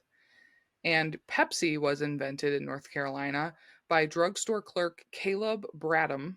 He originally gave it the less inspiring name of Brad's Drink. Ew. Yeah, I like Pepsi, but I would not drink Brad's Drink. No, me neither. No, no. Brad's drink. No. Brad's Drink. Okay. And then it is you with North Dakota. North Dakota, where are you? What about East and West Dakota? Like, why did they get left out? Right? How rude. In North Dakota, it's illegal to lie down and take a nap with your shoes on. I mean, it should be. That sounds uncomfortable as fuck. Beer and pretzels can't be served together in any North Dakota bar or restaurant. That sounds anti-German to me. The tap water is occasionally flammable. What? Excuse me? How many cases of spontaneous combustion have there been in North Dakota? I don't know. No wonder people forget the Dakotas exist. The only thing I can think of it's what, South Dakota that has that horse thing. I wanted to say Running Man and then Running Horse. What is it called? They I don't carved know. it, the statue of the guy on the horse. Isn't it South Dakota? I don't know. Did I hyperventilate that? Hyperventilate? Did you? Hallucinate. Hyperventilate. I'm hoping it comes to my brain. Crazy Horse. Ah, yes. Yes. Yes. Running Horse. The fuck? It's also illegal to keep an elk in a sandbox in your backyard in North Dakota. That one I'm okay with. Why? Oh my god, these Interesting. fucking people, all these men coming up with these laws. Now we go to Ohio, which Ohio. Ohio, which is one of the other hated states. I think it's like Florida, Ohio, and then maybe like Texas and shit. But people talk a lot of New shit about Jersey. Florida and a lot of shit about Ohio, and yeah, New I feel Jersey. like, yeah. Yeah. Ohio has bred 7 serial killers and seen 505 victims of serial killings. Again, this is from 1920 to 2020. Yeah, no, 1970 to 2020. Um, the Nirvana drummer and Foo Fighters frontman Dave Grohl was born in Warren, Ohio. The locals decided to honor their native son with a landmark dedicated with a landmark featuring the world's largest drumsticks and the dedication of a street alley to Grohl and his musical accomplishments. That's cool. Yeah, and Warren, Ohio's not very far from me either. So I'm gonna go look Yeah. at I'm gonna go look at those big old drumsticks. Drumsticks. Drumsticks. Drumstocks. That's what I was gonna say next. Chopstock, stonks, drum stonks. Drum song. Yeah. Yeah. Okay. Next up. Yeah. Yeah. We have Oklahoma and Oregon. Ah! Which is you. Soldier boy, tell him. Why did I miss so many? Oh, wait, no, I didn't. It's right there. Haha. I feel like you didn't miss any. It was just that one at the beginning. So in Oklahoma, it is illegal to keep tissues in the back of your car. What if I got a boogie? I don't know. Not cool. Spitting on the sidewalk is illegal. Good. That one I'm okay with. It's illegal for women to do their own hair. Stupid. No. You gonna pay Oh, for someone to do it for me? it's illegal to call a woman a slut. Down for that one. Hell yeah. And whaling is illegal in Oklahoma. Ah! I like to wail. Or wailing like hunting whales. Not like wailing crying. I don't like hunting whales. I just meant like I love screaming. Also, is whaling even an option? I'm pretty sure In Oklahoma's Oklahoma. landlocked. So, I mean, God damn it, I can't hunt the whales in Oklahoma. Fuck! I never wanted to go to... I've always wanted to hunt the Oklahoman whales. I've never wanted to go to Oklahoma, and now I really don't want to. Because Oklahoma has way too many fucking tornadoes. I'll never be there. And then tell us about your current home state of Oregon. Oregon is home to the largest living organism on the planet, and it's called the honey mushroom. I'm gonna look Interesting. At I thought I was the largest living organism on the planet. Okay, Goofy. Yuck.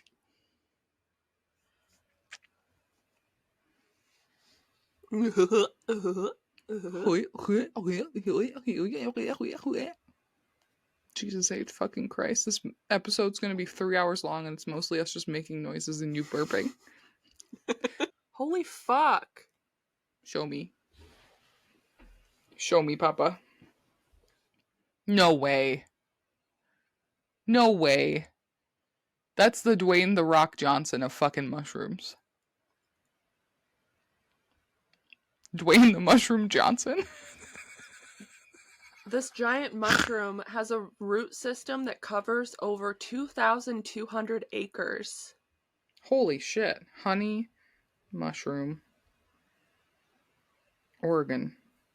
Oh no, are you there? Oregon humongous fungus sets record as largest single living organism on Earth.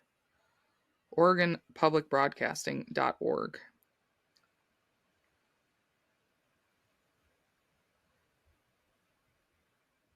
Oh, I don't think that picture's real. I think it's just that it's all one root system and they grow all over the place. Oh, okay. That makes sense.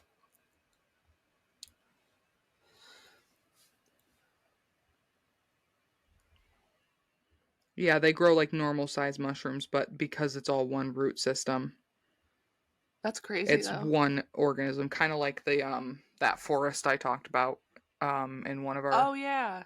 Yeah. So I have a few more facts about Oregon. So Portland has more strip clubs per capita than any other city in the country. Oh my god, I'm going to Portland. I'm going to Portland next week. Let's go to the strip club. Just be like, Jared's here, you want to go to the strip club with me? And I'll be like, hell yeah, brother.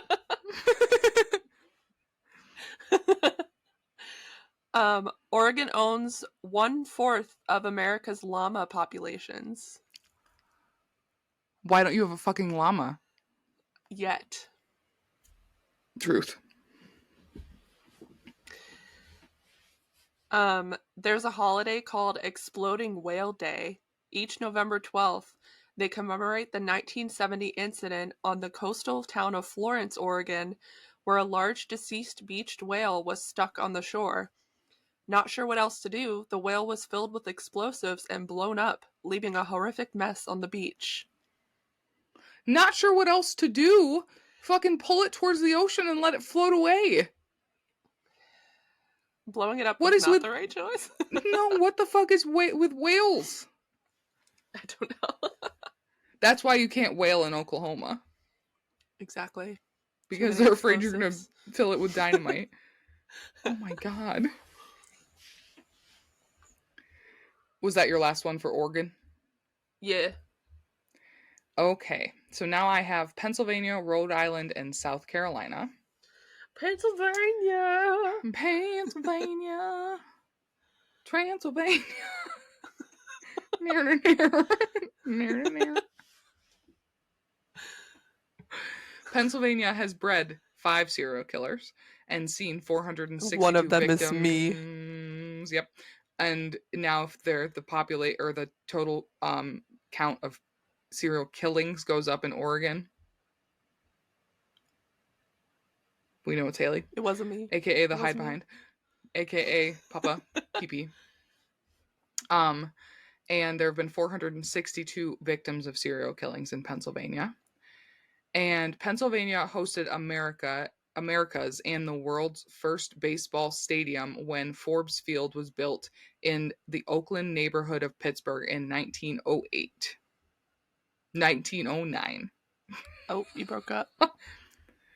We're breaking up? Why? I love you. Give me another chance. You froze in the middle of that sentence, so I didn't hear any of that. Which, about Pennsylvania or about us breaking up? About Pennsylvania. Pennsylvania hosted America's and the world's first baseball stadium when Forbes Field was built in the Oakland neighborhood of Pittsburgh in 1909. Hell yeah, Pennsylvania. I love baseball, sports. America, apple pie. Ugh, Jeter I don't like and apple Babe pie. Ruth and shit. Me neither. Cooked fruit is gross. The texture is weird. Mm-hmm. Honestly, apples taste better when they're not cooked anyways. I've been eating a lot of apples with peanut butter, like, recently, and Yum. it's delicious. My favorite apple to have with peanut butter is a Granny Smith because you get the tartness and then a little bit of sweet from the... My mouth's watering. I should have got some. Let's run through these so I can go eat this pizza. That has nothing to do with apples, but eating has to do with both those things.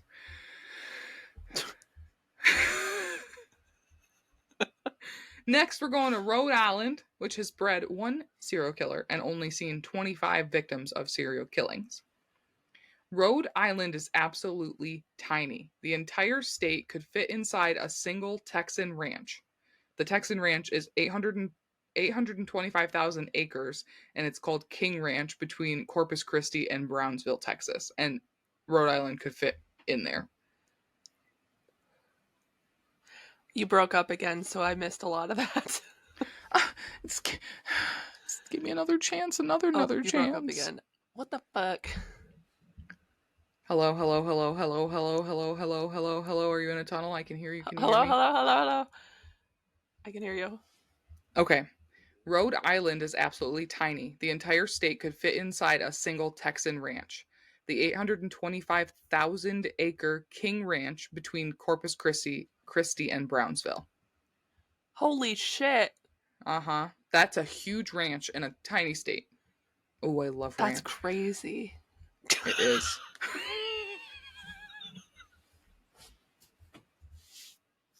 I'm just thinking about that pizza.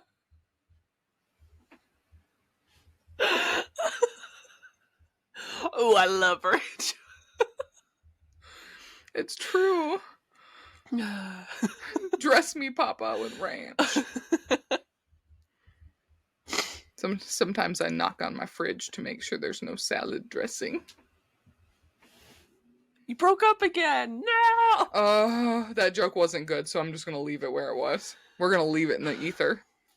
Okay. South Carolina has created 4 serial killers and seen 198 victims of serial killings. And South Carolina's state dance is called the shag. Once you've stopped smirking, it's a chirpy 2-person jig which draws inspiration from the swing. Sounds like my nightmare. Yeah, same. Okay, and now we're going to go over to Haley. Back to you, Haley, with South Dakota. South Dakota. Dakota, South. Ow, I bit my tongue. I need to stop.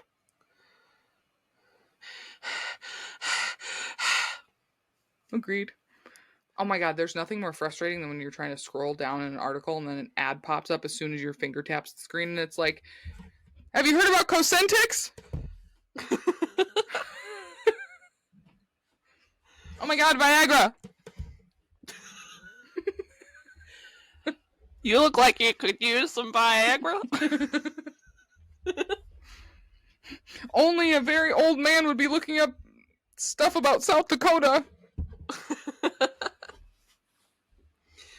So this article is called "The 9 Weirdest and Strangest Things that have Ever Happened in South Dakota." South Dakota made mashed potato wrestling a thing. That's a waste of mashed potatoes. And again, we're back to potatoes. Oh my god, I would probably throw up if I was doing that. I wouldn't want to wrestle. I would just want to lick myself. Like a fucking cat. Gross.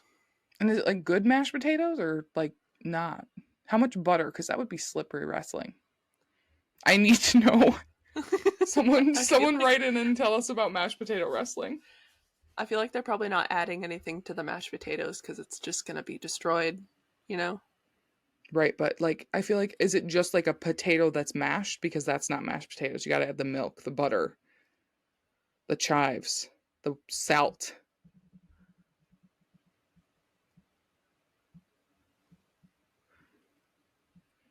Imagine just suffocating on mashed potatoes that other men's asses have been in. Ew. Exactly. That's gross. So the world's fastest temperature change took place in 1943 in spearfish. Thanks to a rare Chinook wind, temperatures rose from a frigid -4 degrees to a comfortable 45 degrees in less than 2 minutes, which is a rare occurrence that has not happened since.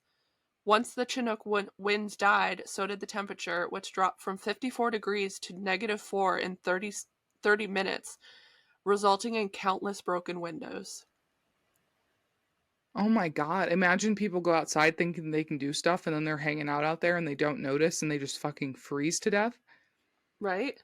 That's terrifying. That is really scary. Now we're going to go to Ohio. No, just kidding. We've already been to Ohio. We're going to Tennessee. Tennessee has only bred one serial killer. You're the only Tennessee. And has seen 208 victims of serial killings. And has no fewer than 10 official state songs, including a waltz, a rap, a ballad named Smoky Mountain Rain, and 2 songs titled simply Tennessee. Good for them. Wild. Yeah, I mean, you're not wrong. And after Tennessee, we're going to Texas and Utah with Haley and her burps. Oh, everyone roll your windows down. Oh shit, you Texas. said. Texas! Happy 1 year beach. This is insane. Texas! Hello, Texas! All my exes live in Texas. I wanna go home. This ain't Texas. Right. There ain't no hold 'em. So hold me down, down, down, down, down. Okay, that was my interlude about Texas. The 3 songs I know, which includes All My Exes Live in Texas, I Want to Go Home by Sandy Cheeks, and Texas Hold'em by Beyonce. Amazing. My 3 favorite artists. So a woman ordered a $275 ashtray and received a can of tuna instead. In a also, now viral wait a minute. I think if you're dumb enough, I'm sorry, this may sound not dumb enough, but if $250 on an ashtray, $275 on an ashtray, maybe you deserve a can of tuna. Go to the Dollar Tree. I mean, if you have the money for it and you want it. True, maybe it was decorative. Decorative? Decorative? Decorate me, Papa. Oh, it's from Dolce & Gabbana, apparently. They make ashtrays? Apparently they corner every fucking market. So, in a now viral TikTok video, a Nashville area resident recounted her experience ordering a Dolce & Gabbana ashtray from a luxury retailer, Saks Fifth Avenue, and receiving something that caught her by surprise, a can of tuna. That's like a famous place, too. Yeah. Saks Fifth Avenue. She said she received an email coupon from Saks for a percentage off one item online and decided to purchase the ashtray. She said, quote, "I don't want to hear any judgment. That's what I wanted, so that's what I picked. It's very pretty. It should have been very pretty." Sorry, ma'am, I wasn't judging you. Also, it sounds like you got scammed. Like, that was probably a fake coupon, and you sent someone $275 for a can of tuna. Like, that's so sad.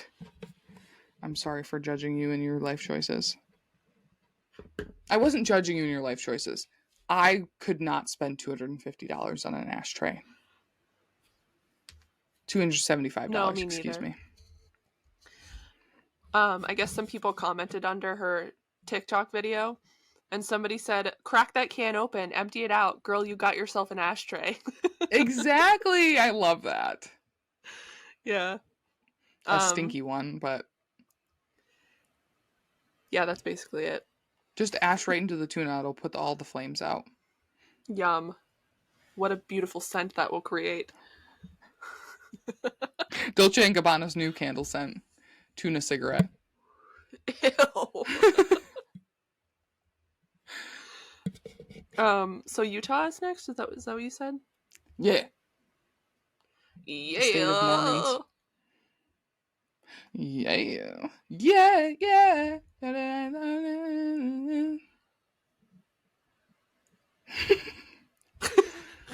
So this case is really it's really well known. You know the Elizabeth Smart case. Oh, yeah. On June 5th, 2002, Brian David Mitchell kidnapped 14-year-old Elizabeth Smart from her family's Salt Lake City home and held her captive for 9 months. On March 12th, 2003, Smart was rescued and reunited with her family. It was years later before Smart decided to return to national spotlight. At a panel at Johns Hopkins University in 2013, Smart said one of the factors that deterred her from escaping captivity was that she felt worthless after being raped. This was in part Oh. due to the lessons she had received about sexual purity, which compared non-virgins to, quote, a chewed piece of gum. That's fucking disgusting. The story captured the ways our culture undermines and blames victims. Motivated by the stories of other sexual assault victims who said no one had believed them or taken them seriously, Smart started the Elizabeth Smart Foundation to support survivors. Over the years, the efforts have evolved, including initiatives like the We Believe You campaign, which provides financial grants for survivors of abuse and assault. Smart acknowledges that having people believe in her and a strong support system helped her create a life after her ordeal, and We Believe You is meant to confront the stigma and disbelief surrounding sexual violence so other survivors can have the same chance. I didn't know That's all that. That's thing. very cool. I knew she ended up speaking out and did something, but I didn't know it was that. And I Yeah, believe she was Mormon, correct? I think so. And the fact that they compare non-virgins to spit up, A chewed piece of chewed up, spit gum. out piece of gum, like, and the fact that they didn't explain it enough that it didn't count if it wasn't your choice. I mean, it doesn't Yeah, count at all. Your sexual everything is your own choice and your own exactly. prerogative. Wow.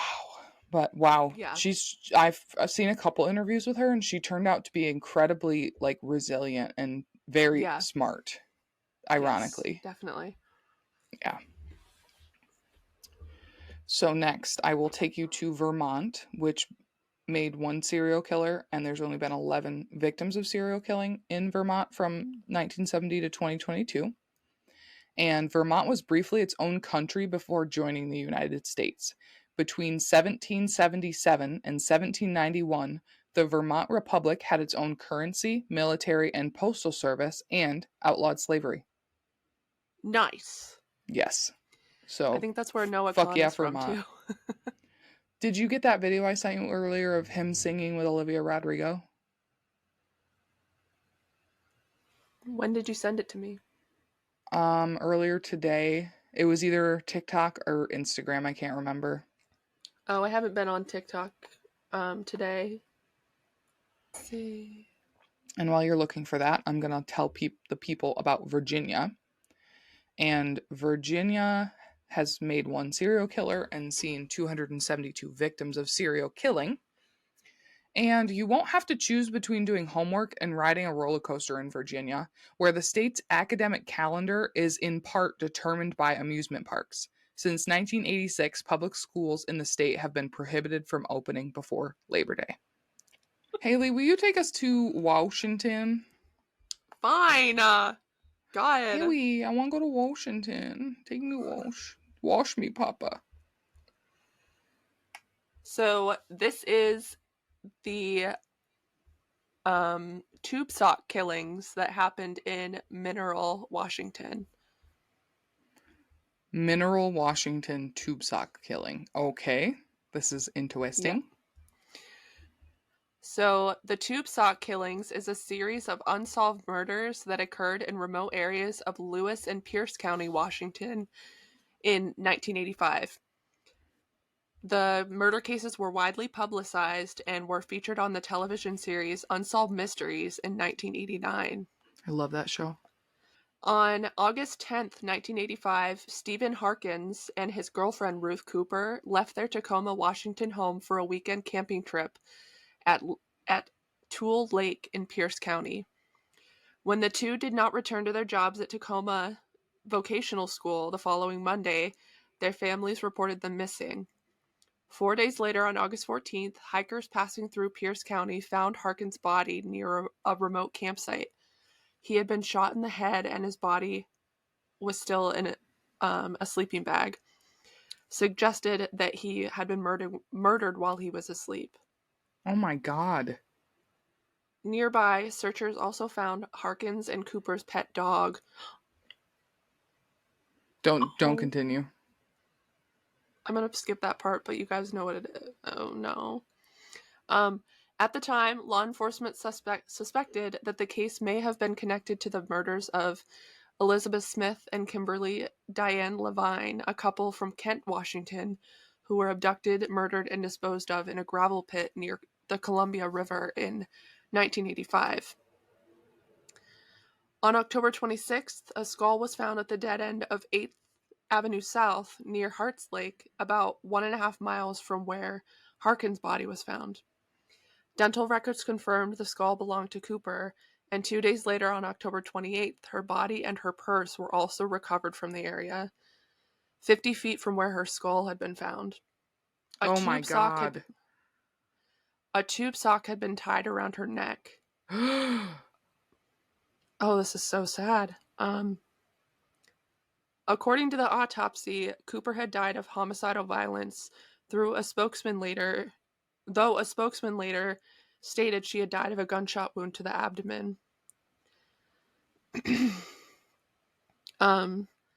Over a month after the discovery of Ruth Cooper, a man named Mike Reimer,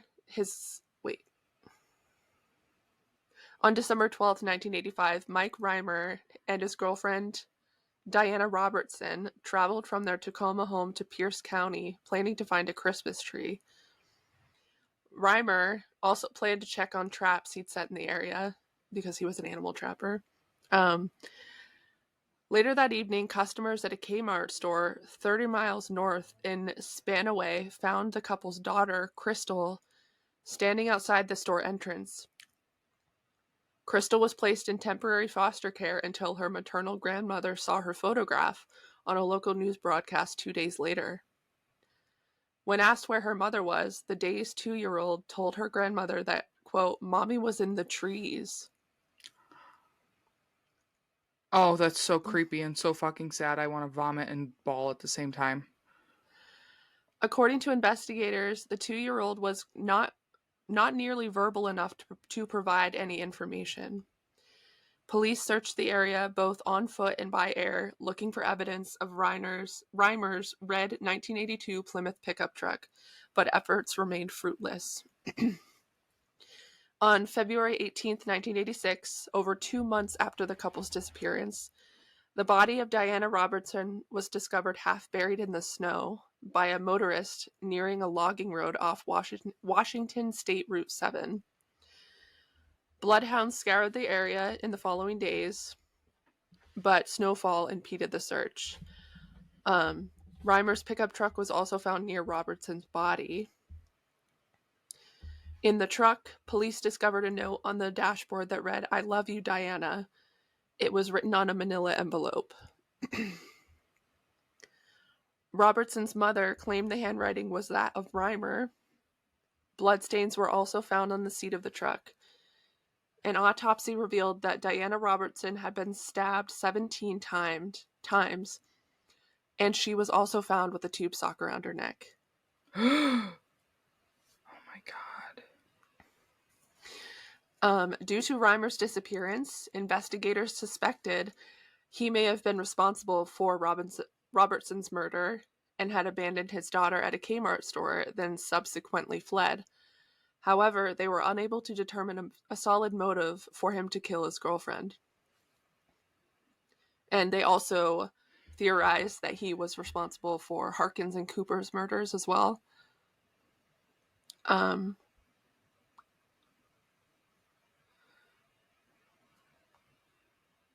In February of 1986, after the discovery of Robertson's body, the Seattle Post-Intelligencer published an article revealing that Reimer had been charged with domestic assault against Robertson on October 19th, 1985.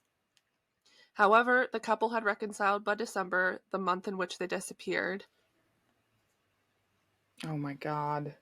And nothing was found.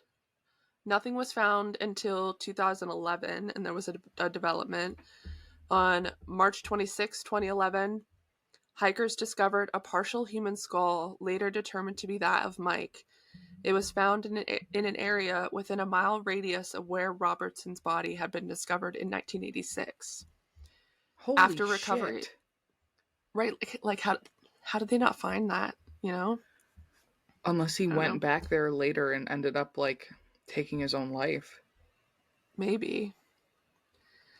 Um, After the recovery of the skull, Lewis County investigators stated that they believed Reimer could have been a possible victim of homicide as well, though his cause of death could not be determined. Based on the condition of the skull, however, authorities were able to rule out a gunshot wound to the head. Oh And it's my god. unsolved. Oh my god. I want more on that. Can you do a deep dive on that? Yeah, Because wow. definitely. Wow. Holy shit. Mm-hmm. Yeah. Well, let me tell you about West Virginia. Maybe it'll cheer us up. Only one serial killer, 43 victims of serial killings.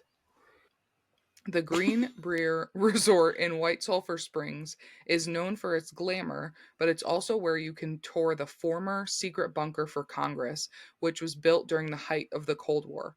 Located 720 feet beneath the resort, it remained a secret from its opening in 1961 up until 1992 when the Washington Post spilled the beans on the secret location. Ooh, I creepy. know. 720 feet below the resort. Ooh, I don't like that.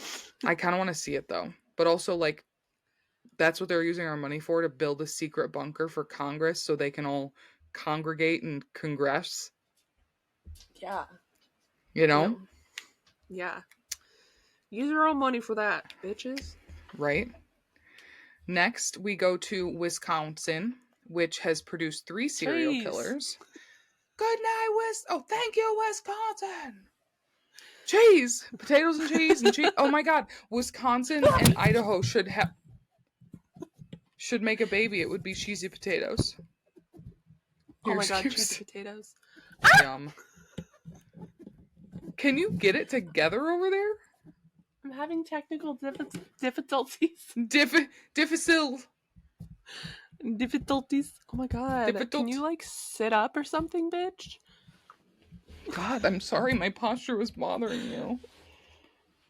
It's much better now, thank you. So, Wisconsin not only brought us Chase, but also 3 serial killers and 188 victims of serial killings. And while the state's official bird is the American robin, the official bird of Madison, Wisconsin is the plastic pink flamingo. This grew from a 1979 prank in which students at the University of Wisconsin-Madison planted 1,008 of the animals in the grass in front of the dean's office. In 2009, the city's council voted to make the bird official. I love that. Isn't that so fun? That is fun. Okay, you know where we're going last? Wyoming!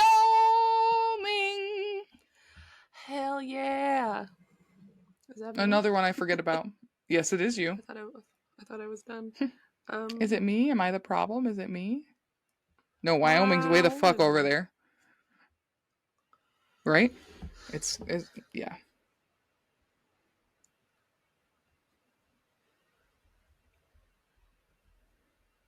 Is this the last one? It is. All right. So to close out our 50 states, we're going to talk about the historic and haunted Sheridan Inn in Wyoming. Ooh. So this inn opened its doors on May 27th in 1893. It was complete with electrical power which ran from a coal-fired threshing machine engine. A whistle could be blown at midnight to remind everyone that the building's 200 lights should be turned off. A whistle would be blown, is what I meant to say. I was picking up what you was putting down. Yeah. When it was opened, the Sheridan Inn was said by many to be the finest hotel between Chicago and San Francisco. It immediately became the social center for the Bighorn community area, which at the time attracted many big game hunting parties, including notables from all parts of the United States. Why does this place sound familiar? George and Lucy Canfield were the inn's first managers, catering to people who stayed at the inn when their homes were being built, and the area ranchers who would spend their weekends at the inn. Some even kept their good clothes at the inn for the next party that would be thrown. Early prices at the inn were $1 a day for a room, 25 cents for breakfast, and 50 cents for lunch or dinner. Oh my God, a dream come true. Right? What year was that? A stagecoach, 1893. I'm going to look up the conversion. A stagecoach made regular stops at the inn, so a meal ticket could be purchased for $7, which included 21 meals.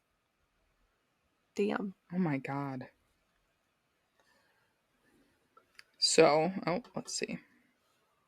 That still really wouldn't be that much. So $1 in 1893 is worth $34.48 today. So that's $35 a night for a hotel. No, that's fantastic. That's an amazing deal. Oh my God. That's a really great deal.